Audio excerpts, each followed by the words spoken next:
you know, everybody acknowledges now that you do prevention, intervention, and suppression, and you have to do all three.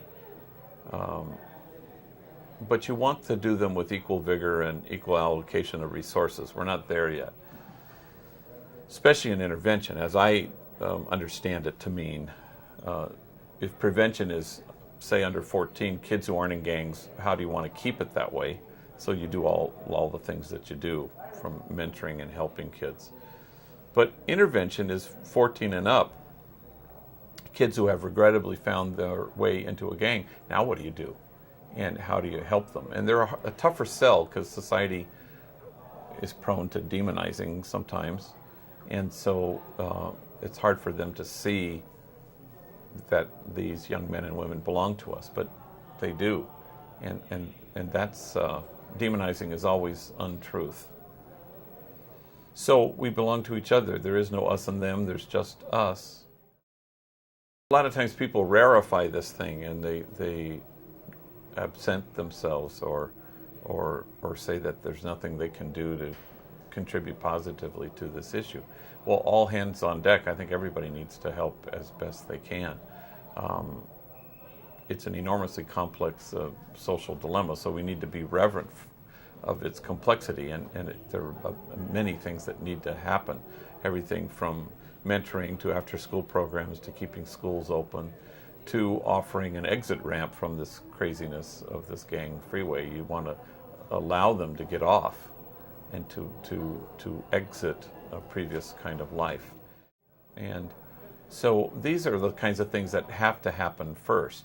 Nobody, not even cops, say we can arrest our way out of this issue. In fact, they always say the opposite. And then they proceed to arrest their way out of this issue. So, and then they proceed to do everything that's required. And so, you know, law enforcement will do intervention. Law enforcement will do prevention. And I think that's a bad thing, frankly. I think law enforcement shouldn't do what the community can, because you want to engage more and more stakeholders, not fewer. You know, you want churches and schools and psychologists and therapists and people who can just mentor. You want them to show up. Society is not telling law enforcement, please solve this problem, let us know when it's solved. They have one small piece.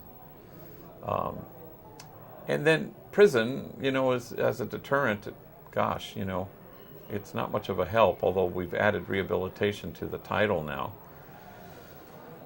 But we prepare prisoners for nothing. Nothing awaits them when they're returned to the community. We've lost our right to be surprised that California has the highest recidivism rate in the country. So we need to rethink this. But programs and education and training is the very first thing that's cut when they need to cut prisons and cut their budget. So that's where we are, regrettably.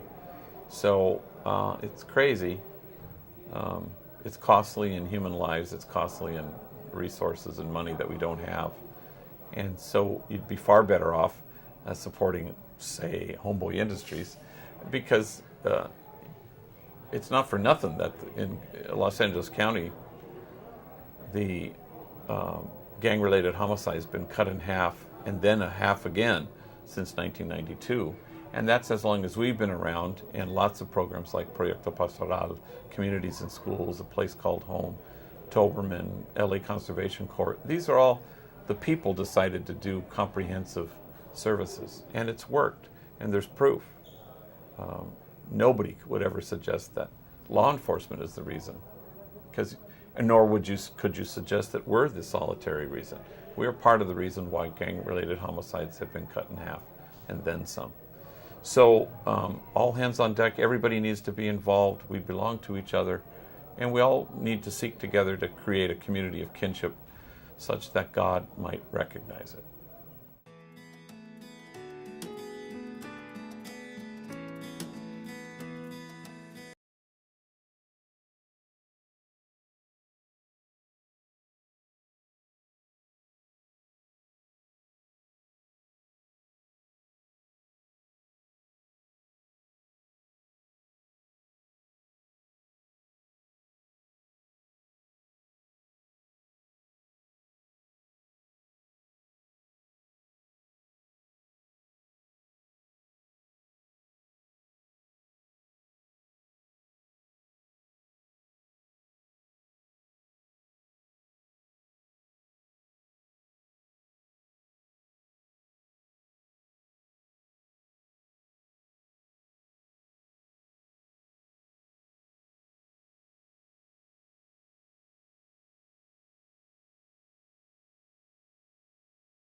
Thank you.